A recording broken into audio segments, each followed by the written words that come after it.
সমুদ্র উপকূলে ইসরায়েলি হামলা, মুসলিম বিশ্বসহ ইউরোপের বিভিন্ন দেশে বিক্ষোভ অব্যাহত রয়েছে। বিস্তারিত থাকছে আজকের এই ভিডিওতে। গাজা অভিমুখে যাত্রা করা জাহাজের বহর সমুদ্র উপকূলে ইসরায়েলি হামলার প্রতিবাদে বিক্ষোভের ঝড় উঠেছে মুসলিম বিশ্বসহ ইউরোপের বিভিন্ন দেশে। তুরস্কে অবস্থিত মার্কিন ও ইসরায়েলি দূতাবাসের সামনে বিক্ষোভ করে হাজারো মানুষ। ফিলিস্তিনি পতাকা হাতে বিক্ষোভে নামে আর্জেন্টিনার বাসিন্দারা।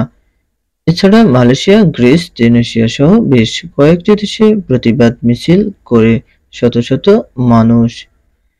ত্রাণ ও মানবিক সহায়তা নিয়ে গাজার উদ্দেশ্যে যাত্রা করা বহুল আলোচিত সমুদ্র উপকূলের বেশ কয়েকটি জাহাজ এরই মধ্যে ইসরায়েলের বাধার মুখে পড়েছে। আটক করা হয়েছে জাহাজে থাকা বেশ কয়েকজন মানবাধিকার কর্মীকে। সেখান থেকে তাদের জোর করে নিয়ে যাওয়া হচ্ছে ইসরায়েলের উপকূলে। নৌবহর ফ্লোটিলা আটকে দেওয়ার প্রতিবাদে তুরস্কে বিক্ষোভে নামে শত শত মানুষ। এ সময় তারা ইস্তাম্বুলে অবস্থিত যুক্তরাষ্ট্র ও ইসরায়েলি কনসুলেটের সামনে জড়ো হয়ে প্রতিবাদ জানান। ইসরায়েলের বর্বরতার নিন্দা জানিয়ে ফ্লোটিলা রক্ষায় আরও কঠোর পদক্ষেপ নিতে তুরস্কের সরকারের প্রতি আহ্বান জানান বিক্ষোভকারীরা। এদিকে গ্রিসের পররাষ্ট্র মন্ত্রণালয়ের সামনে জড়ো হয়ে বিক্ষোভ করে ফিলিস্তিনপন্থীরা। এ সময় তারা সমুদ্র ফ্লোটিলা ও ফিলিস্তিনের পক্ষে নানা স্লোগান দেন। আন্তর্জাতিক আইন লঙ্ঘন করে মানবিক সহায়তার জাহাজ বহর আটকে দিয়েছে ইসরায়েল। বিক্ষোভের ঝড় উঠেছে মুসলিম বিশ্বসহ ইউরোপের বিভিন্ন দেশে। তুরস্কে অবস্থিত মার্কিন ও ইসরায়েলি দূতাবাসের সামনে বিক্ষোভ করে হাজারো মানুষ। ফিলিস্তিনি পতাকা হাতে বিক্ষোভে নামে আর্জেন্টিনার বাসিন্দারা। এছাড়া মালয়েশিয়া, গ্রিস, তিউনিসিয়া সহ বেশ কয়েকটি দেশে প্রতিবাদ মিছিল করে শত শত মানুষ।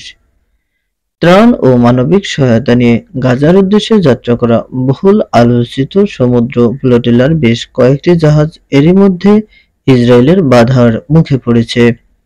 আটক করা হয়েছে জাহাজে থাকা বেশ কয়েকজন মানবাধিকার কর্মীকে। সেখান থেকে তাদের জোর করে নিয়ে যাওয়া হচ্ছে ইসরায়েলের উপকূলে। নৌবহর ফ্লোটিলা আটকে দেওয়ার প্রতিবাদে তুরস্কে বিক্ষোভে নামে শত শত মানুষ। এ সময় তারা ইস্তাম্বুলে অবস্থিত যুক্তরাষ্ট্র ও ইসরায়েলি কনসুলেটের সামনে জড়ো হয়ে প্রতিবাদ জানান। ইসরায়েলের বর্বরতার নিন্দা জানিয়ে ফ্লোটিলা রক্ষায় আরও কঠোর পদক্ষেপ নিতে তুরস্কের সরকারের প্রতি আহ্বান জানান বিক্ষোভকারীরা।